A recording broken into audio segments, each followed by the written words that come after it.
Hello दोस्तों, कैसे आप सभी। मैं अरविंद आप सभी साथियों का एक बार फिर स्वागत करता हूं आपकी अपनी क्लास अरविंद सर साइंस में। दोस्तों, आज की क्लास फिर से क्लास 12th केमिस्ट्री की है।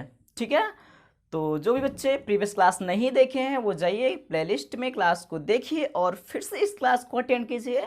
हालांकि अगर आप आए हो तो ये क्लास देख ही लीजिए, और ये क्लास देखने के बाद अगर आपको कोई चीज़ परेशान करती हो, कोई चीज़ आपको ना समझ में आए, तो आप प्रीवियस वीडियो को जाके देख लीजिए। लिंक डिस्क्रिप्शन में भी मिल जाएगा, आप वहां से भी देख सकते हैं, या फिर डायरेक्ट चैनल में जाके प्लेलिस्ट में आप भी इसको देख सकते हैं। ठीक है, और क्लास को आप प्रॉपर तरीके से देखिए दोस्तों, अच्छे से समझिए। जो चीज़ें नहीं समझ में आती, कोई प्रॉब्लम्स है, कमेंट करके आप हमें ज़रूर बताइएगा। ठीक है, तो चलिए बाकी क्लासेस जो भी मैंने करवाया उनको आप देखिए, वहाँ भी कोई प्रॉब्लम होती तो वहाँ भी आप हमें बता सकते हैं। ठीक है, चलो, तो आज की क्लास जो होगी हमारी वो क्या होगी, हम लोग पढ़ेंगे लॉज ऑफ ऑस्मोटिक प्रेशर। ठीक है, मीन परासरण दाब के नियम। ठीक है, क्या पढ़ेंगे हम लोग, परासरण दाब के नियम।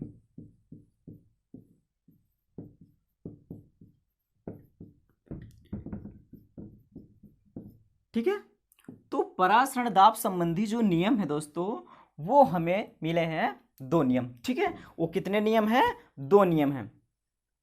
एक है आपका बायल वांट ऑफ नियम। ठीक है, बायल वांट ऑफ नियम, एंड सेकेंड आपका है चार्ल्स वांट ऑफ नियम। चार्ल्स वांट ऑफ नियम। तो यहां पर हम देखेंगे आपका जो बायल वांट ऑफ रूल्स है। ठीक है, बायल want of law and Charles want of law.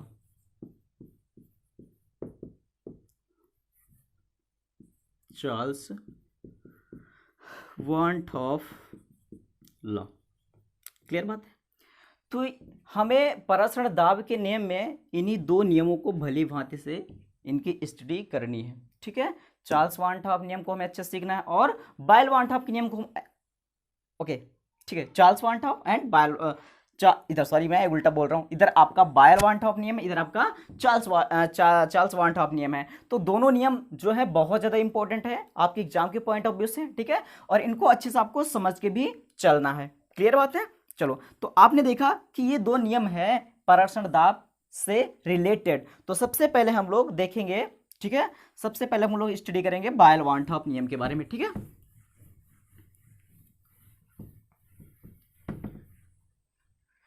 तो यहां पर हम लोग देखेंगे सबसे पहले किसके बारे में, बायल वांट ऑफ नियम। ठीक है, बायल वांट ऑफ नियम। बायल वांट ऑफ लॉ या रूल। तो यहां पर समझना है दोस्तों कि जो बायल वांट ऑफ रूल्स है ये क्या कहता है। ठीक है, तो यहां पर मैं देखिए यहां पर लिख दे रहा हूं, clear, according to this rule. ठीक है, इस नियम के अनुसार, इस नियम के अनुसार। अब ये नियम क्या कहता है ये देखिए। ठीक है, इस नियम के अनुसार, ठीक है, स्थिर ताप पर, ठीक है, स्थिर ताप पर किसी विलयन का, ठीक है, किसी विलयन का परासरण दाब, परासरण दाब, ठीक है, परासरण दाब उसकी सांद्रता के, उसकी यहां पर हम यहां पर लिखते परासरण दाब को हम किससे दर्शाते हैं, पी से। तो परासरण दाब पी, उसकी सांद्रता, ठीक है, तो सांद्रता क्या होती है उसकी, सी। ठीक है, उसकी सांद्रता के अनुक्रमानुपाती होता है। अनुक्रमानुपाती होता है। तो यहां पर ध्यान से समझिए बात को कि स्थिर ताप पर किसी विलयन का जो परासरण दाब होता है, ठीक है, वो क्या होता है, उसकी सांद्रता के अनुक्रमानुपाती होता है। मीन कोई भी विलयन है हमारा, ठीक है, अगर उसका क्या करना है, हमें परासरण दाब ज्ञात करना है, तो आपको क्या समझना है कि टेम्परेचर जो हमारा वो क्या होगा, स्थिर होगा, ठीक है, टेम्परेचर बिल्कुल सर्टेन होगा, निश्चित होगा, स्थिर होगा। तो स्थिर ताप पर जो विलयन है उसका जो परासरण दाब होता है उसकी सांद्रता के क्या होता है, समानुपाती होता है। इसका मतलब क्या हुआ कि अगर आपका ताप स्थिर रहे, टेम्परेचर स्थिर रहे, तो विलयन का जो परासरण दाब होता है वो विलयन की सांद्रता के समानुपाती होता है। मतलब कि जितना ज्यादा सांद्रता होगी उतना ही ज्यादा उसका परासरण दाब होगा। भाई अनुक्रमानुपाती का मतलब यही तो होता है ना कि अगर एक चीज बढ़ रहा है तो दूसरा भी बढ़ेगा। इसी की जस्ट अपोजिट आपने सुना होगा व्युत्क्रमानुपाती। तो व्युत्क्रमानुपाती का मतलब क्या होता है कि अगर एक चीज बढ़ रही है तो दूसरी क्या होती है, घटती है। लेकिन यहां पर बात क्या है, एक बढ़ेगी तो दूसरी भी बढ़ेगी। अनुक्रमानुपाती चाहे आप इस्तेमाल करो, चाहे समानुपाती यूज करो, चाहे आप प्रोपोर्शनल यूज करो, बात तो वही होती है आपकी। क्लियर। तो यहां पर आपका जो परासरण दाब है वो क्या है, P है, और जो सांद्रता है वो क्या है, C है, और जो टेम्परेचर है वो क्या है, T है। इन तीनों टर्म को याद रखो, ठीक है, किसको किससे डिनोट करते हैं, ताकि ये चीज आपको समझ में आए। तो आप ये इसकी डेफिनेशन है, आप इसको अच्छे से याद कर लीजिए। अब देखते हैं आगे। अब यहां पर हम क्या करें, तो मैंने क्या बताया आपको कि जो हमारा परासरण दाब है वो क्या है, P है, ठीक है, परासरण दाब। तो आप नॉर्मली ऐसे क्या लिख सकते हैं, परासरण दाब जो क्या होगा, समानुपाती होगा, ठीक है, क्या होगा, समानुपाती होगा, किसके किसके समानुपाती होगा, सांद्रता के। और यहां पर आपका जो ताप है वो क्या होगा, स्थिर, ठीक है। तो यहां मैंने क्या लिख दिया, स्थिर ताप पर। तो परासरण दाब प्रोपोर्शनल सांद्रता, तो परासरण दाब को किस दर्शाएंगे दोस्तों, P से।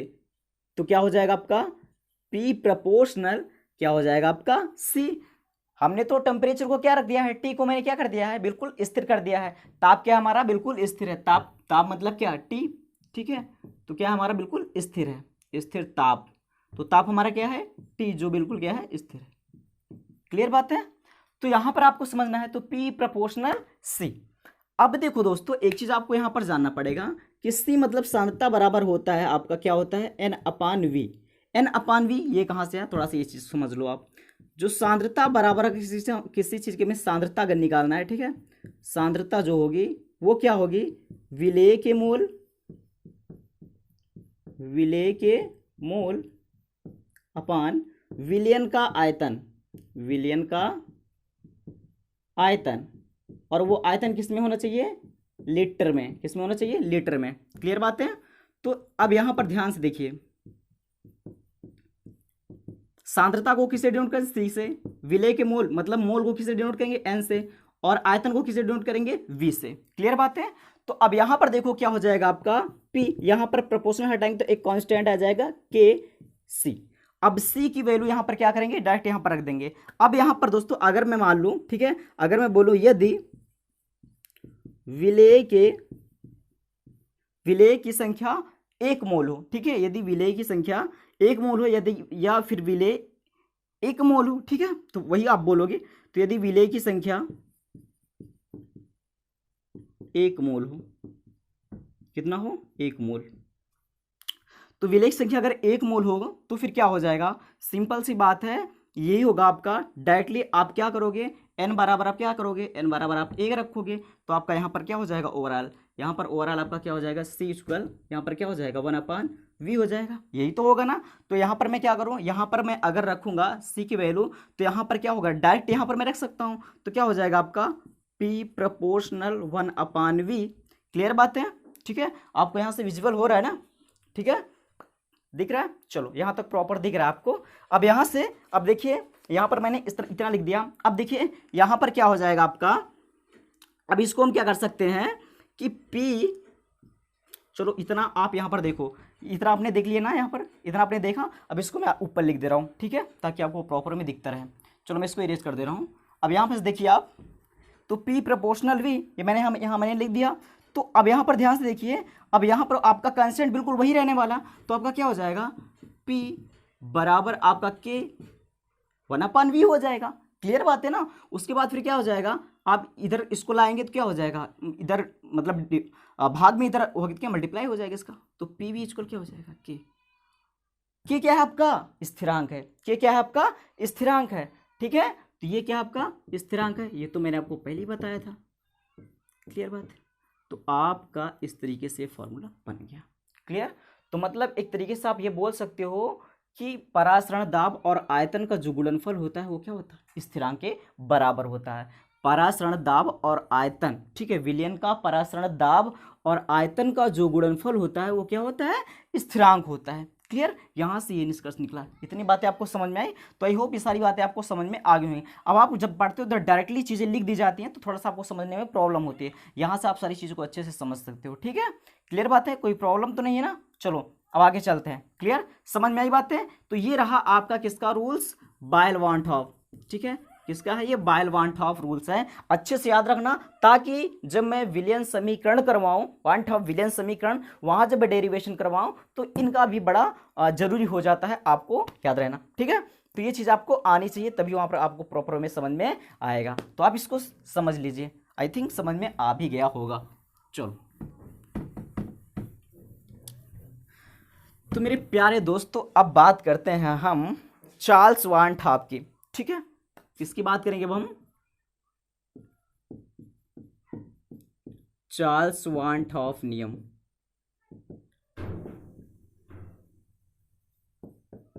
चार्ल्स वांट-हॉफ नियम।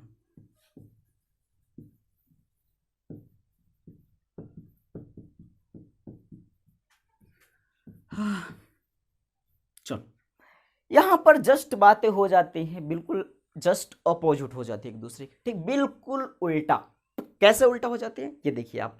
यहां वहां पर क्या होता था, वहां पर क्या होता था, परासरण दाब P सांद्रता C के समानुपाती होती थी और टेम्परेचर क्या होता था हमारा, स्थिर रहता था। टेम्परेचर क्या रहता था हमारा, स्थिर रहता था। बातें समझ में आई आपको। लेकिन यहां पर दोस्तों बात कुछ क्या, इसका जस्ट अपोजिट है। तो यहां पर इसके अकॉर्डिंग क्या हो जाएगा, इस नियम के अकॉर्डिंग क्या हो जाएगा, तो क्या लिखोगे आप, इस नियम के अनुसार। ठीक है, इस नियम के अनुसार यहां पर क्या लिखोगे, स्थिर सांद्रता पर, ठीक है, स्थिर सांद्रता पर किसी विलयन का परासरण दाब, ठीक है, उसके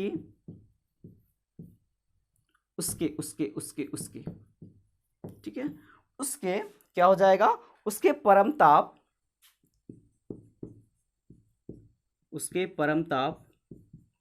T के